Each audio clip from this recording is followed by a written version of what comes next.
good time to check with the Ghana Chamber of Aquaculture, which has come up with a weekly price pool for tilapia and catfish. Joining us via Zoom is Chief Executive Officer of the Chamber, Jacob Ajika. We'll talk about the weekly price pool in a bit, but great to have you on the program. Tell us a bit more about your chamber and the work you've been doing since you set up.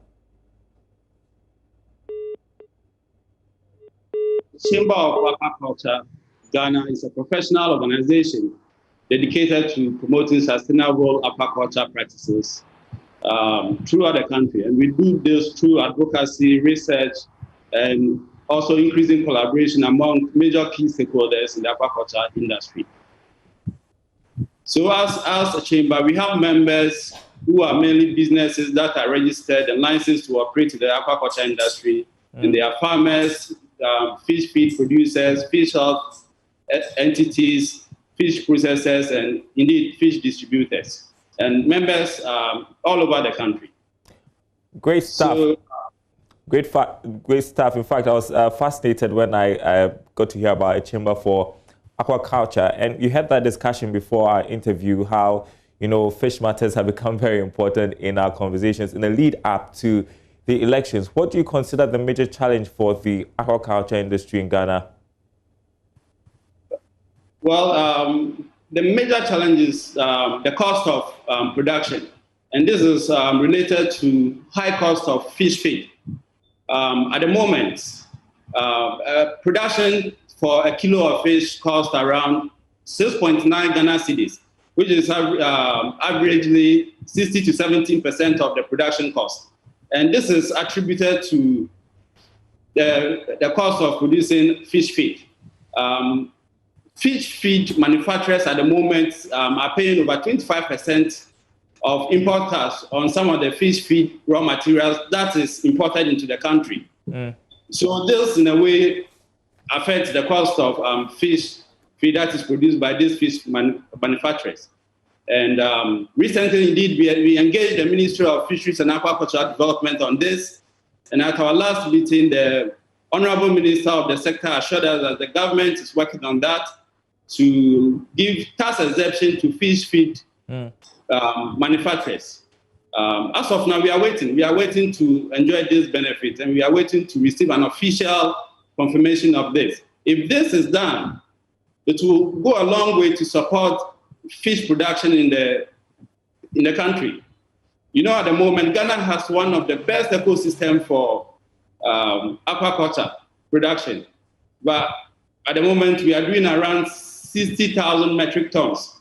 In fact, the industry can actually do up to 180,000 metric tons per annum. So we believe that as a chamber, if this fish feed exemption is given to the fish feed manufacturers, to go a long way to affect the cost of production, because their cost of production will not come down, and a lot of people will be encouraged to go into aquaculture production. So that's one. And also, we've noticed another trend which is related to fish health issues. Disease, etc., is part of aquaculture production, and we've noticed that this is gradually becoming a big deal. I'm sure you are aware that in the past 2 years, the industry suffered from severe fish kill or mortality.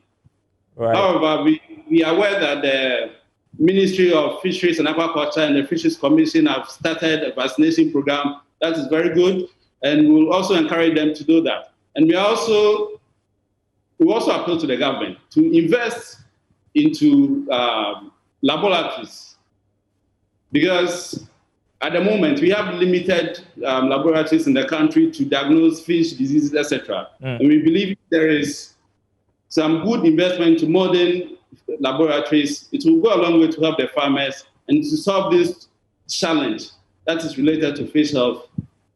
Yeah, and it's important you raise the subject of fish health because in the last couple of years, we've also had to deal with stories of poisonous fishes in the system. Well, let's go to the exciting bit for me. Your chamber has come up with a weekly pricing pool for fresh tilapia and catfish. Tell us about your latest update. Yeah, the latest update was week 39. That's last week. The chamber came up with this initiative because we noticed that in the past, stakeholders or industry players struggle to have access to market intelligence when it comes to pricing, and also to know the trend of prevailing prices of fish products. As a result of that, usually the smallholder farmers especially, suffer a lot, because it appears the middleman determines the price for the fish, and it wasn't the best. So we came up with this initiative to provide this kind of market intelligence to all stakeholders.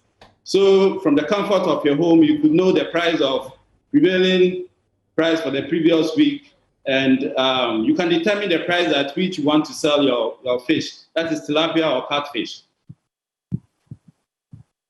And I realized that you're seeing some marginal increases, just marginal. What's accounting for that?